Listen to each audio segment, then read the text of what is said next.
এবার সাস্ট ভর্তি পরীক্ষার প্রশ্ন কোন জায়গা থেকে আসবে, কোন বিষয়গুলো অনুসরণ করে প্রশ্ন করা হবে, সেই বিষয় সম্পর্কে বলবো কি? আসসালামু আলাইকুম রহমতুল্লাহ। আমি জুবাইর হোসেন, পড়াশোনা করছি শাহজালাল বিজ্ঞান প্রযুক্তি বিশ্ববিদ্যালয়ের ইংরেজি বিভাগে। তোমরা সংক্ষেপে যেটাকে সাস্ট নামে চিনে থাকো। এবার সাস্ট ভর্তি পরীক্ষার প্রশ্ন কোন জায়গা থেকে আসবে, কোন বিষয়গুলো অনুসরণ করে বা প্রশ্ন করা হবে, সেটা একমাত্র আমাদের এই সাস্টের শ্রদ্ধেয় প্রশ্নকর্তারা ছাড়া কেউই জানে না। যেহেতু আমরা কেউ জানি না, তাই আমাদের এই প্রশ্ন সম্পর্কে একটা ভয় কাজ করতেছে, আমাদের প্রস্তুতিটা একটা গোছালো ভাবে নিতে পারতেছি না।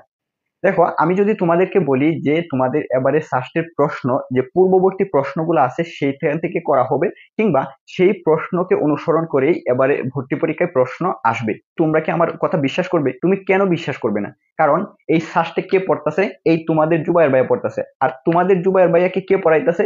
তোমাদের যারা প্রশ্ন করবে এই শ্রদ্ধেয় প্রফেসররা পড়াচ্ছেন। এই প্রফেসর এবং আমাদের মাঝে কি হয়, একটা কমিউনিকেশন হয়। উনাদের সাথে আমরা কমিউনিকেশন করে উনাদের অভিব্যক্তি থেকে আমরা যতটুকু আইডিয়া করতে পারছি এবং বুঝতে পারছি যে তোমাদের এবারে বিশ্ববিদ্যালয়ে ভর্তি পরীক্ষার প্রশ্ন তোমাদের পূর্ববর্তী বছরের যে প্রশ্নগুলো আছে সেইগুলা থেকে দেখা যায় হুবহু কমন পড়ে যেতে পারে, কিংবা তোমাদের এই প্রশ্নগুলোর আলোকেই এবারের ভর্তি পরীক্ষার প্রশ্ন হয়ে থাকে।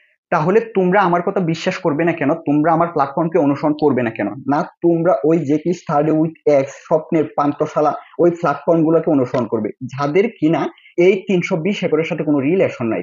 দেখা যাচ্ছে তারা এই 320 একরের মাঝে গজানো যে গাছগুলো আছে, যে গাছগুলো তাদেরকে অক্সিজেন দিচ্ছে, সেই অক্সিজেন শুষে নিয়ে তারা যতটুকু অনুমান করতে পারতেছে ততটুকুই তোমাদেরকে ভুলভাল বুঝিয়ে দেওয়ার চেষ্টা করছে। আমি নিজেকে এখানে জাহির করছি না। তুমি আমাকে যদি ভালো লাগে তাহলে তুমি আমাকে অনুসরণ করবা, না হয় তোমাকে আমি একটা উপদেশ দিচ্ছি, এই সাস্টে অধ্যয়নরত যে ভাইয়া তোমাকে তোমার ভালো লাগে সেই ভাইয়াকে অনুসরণ করো। তবে তোমরা be careful regarding this scammer.